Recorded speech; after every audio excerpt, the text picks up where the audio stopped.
Hello everyone, तपस्या education में आप सभी का स्वागत है। मेरा नाम तपस्या मिश्रा है और मैंने यूजीसी नेट का एग्ज़ाम फर्स्ट अटैम्प्ट में क्लियर किया है।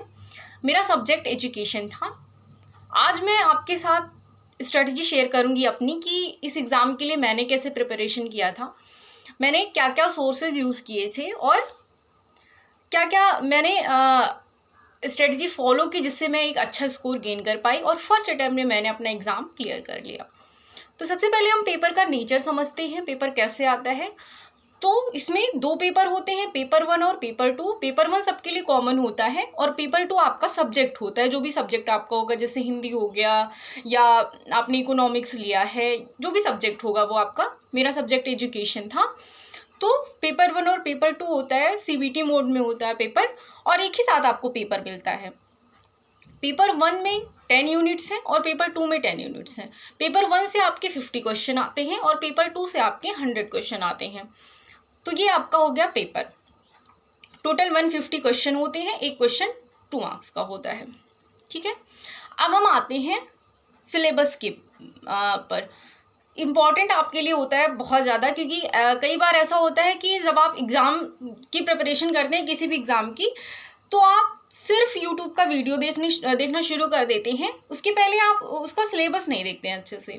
जब आप सिलेबस देखेंगे तो आपको समझ में आएगा कि इसमें से बहुत सारे ऐसे कॉन्सेप्ट हैं जो आप अपने मास्टर्स में पहले ही पढ़ चुके होते हैं, या आपने बीएड किया होगा उसमें भी आपको मिला होगा। मैं एजुकेशन की बात कर रही हूँ। अगर आप एजुकेशन से नेट दे रहे हैं तो आपने बीएड या बीएलएड किया होगा, तो उसमें भी आपने बहुत सारे कॉन्सेप्ट पहले ही पढ़ लिए होते हैं।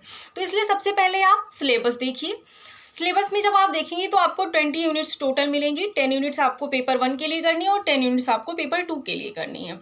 अब अगर आपका सब्जेक्ट एजुकेशन है तो आपको पेपर 1 और पेपर 2 में बहुत सारे यूनिट्स कॉमन मिल जाएंगे। जैसे टीचिंग एप्टीट्यूड का हो गया, तो आपको बहुत ही, अगर आपका एजुकेशन सब्जेक्ट है तो आपकी वो यूनिट अच्छे से कवर हो जाती है पेपर 1 की।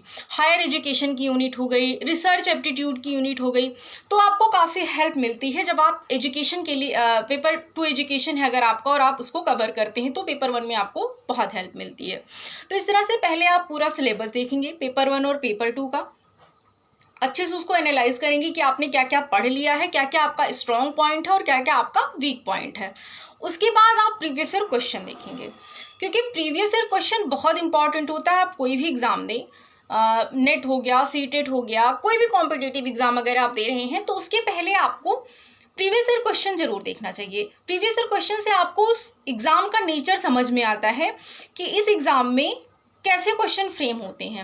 असर्शन रीजन के क्वेश्चन आ रहे हैं, मैच दी फॉलोइंग के क्वेश्चन आ रहे हैं, या फैक्चुअल क्वेश्चन आ रहे हैं, या कॉन्सेप्चुअल क्वेश्चन आ रहे हैं। ये आपको एक आइडिया मिल जाता है, या पर्टिकुलर यूनिट से कैसे क्वेश्चन फ्रेम हो रहे हैं ये भी आपको समझ में आ जाता है। तो आप क्या करेंगे, प्रीवियस ईयर क्वेश्चन जरूर देखेंगे। प्रीवियस ईयर क्वेश्चन देखने से आपको क्या होगा, एक क्लियरिटी मिल जाएगी कि कैसे क्वेश्चन आते हैं। उसके बाद आपका कॉन्सेप्ट क्लियर होना चाहिए। आप फैक्ट मत रटिए कि सिर्फ आपको अगर ऐसा लग रहा हो कि आप सिर्फ फैक्ट रट के ये एग्ज़ाम क्वालिफाई कर लेंगे, तो ऐसा नहीं है। आपका कॉन्सेप्ट बहुत अच्छा होना चाहिए। कोई भी यूनिट हो गई, उस यूनिट में जो भी कॉन्सेप्ट इंक्लूड किए गए हैं, जो भी थियरी है या जो भी टॉपिक है, वो सब कुछ आपको बहुत अच्छे से पता होना चाहिए। आपकी कॉन्सेप्चुअल अंडरस्टैंडिंग काफ़ी अच्छी होनी चाहिए, तो आपको काफ़ी हेल्प मिलेगी। ये हो गया।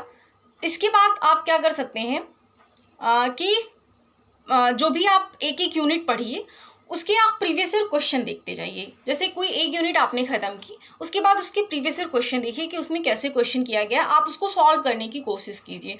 जब आप डेली ऐसा करेंगे, और मॉक की जगह आप प्रीवियस ईयर क्वेश्चन के कोई पेपर लगाइए, क्योंकि क्या होता है कि मॉक टेस्ट से ज़्यादा बेनिफिट मिलता है जब आप प्रीवियस ईयर क्वेश्चन लगाते हैं। डायरेक्ट फैक्ट नहीं रिपीट होते हैं, लेकिन कॉन्सेप्ट जरूर रिपीट होते हैं। बहुत सारे कॉन्सेप्ट ऐसे होते हैं, क्योंकि कॉन्सेप्ट तो चेंज होना नहीं है। तो कॉन्सेप्ट अगर आपको अच्छे से समझ में आ जाएगा कि इस पेपर में मतलब कैसे क्वेश्चन फ्रेम हो रहे हैं, तो आपको वो आगे के उसमें ज़रूर हेल्प करेंगे, आगे के एग्ज़ाम में जब आप अपना एग्ज़ाम देने जाएंगे। तो ये हो गया आपका। लास्ट में मैं ऐड करना चाहूँगी कि जब आप बीएड कर रहे हो, एमएड कर रहे हो, या एमए एजुकेशन कर रहे हैं, ये जैसे एमएड करके या एमए एजुकेशन, जब आप पीजी कर लेंगे एजुकेशन से, उसके बाद आप नेट दे सकते हैं एजुकेशन सब्जेक्ट में। तो अपने कोर्स के दौरान जितना भी इंक्लूड किया गया है, आपके कोर्स में जो जो चीज़ें इंक्लूड की गई हैं उसको बहुत अच्छे से पढ़िए, क्योंकि ऐसा नहीं है कि वो सारा कुछ आपको बेनिफिट नहीं देगा बाद में।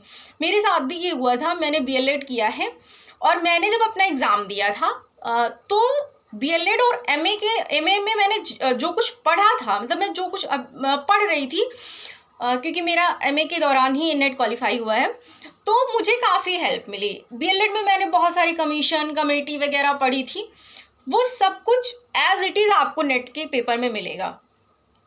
तो आपको क्या करना है कि जब आप अपने कोर्स में जो जो इंक्लूड किया गया है उसको बहुत अच्छे से पढ़िए, पूरा कॉन्सेप्ट अपना क्लियर रखिए।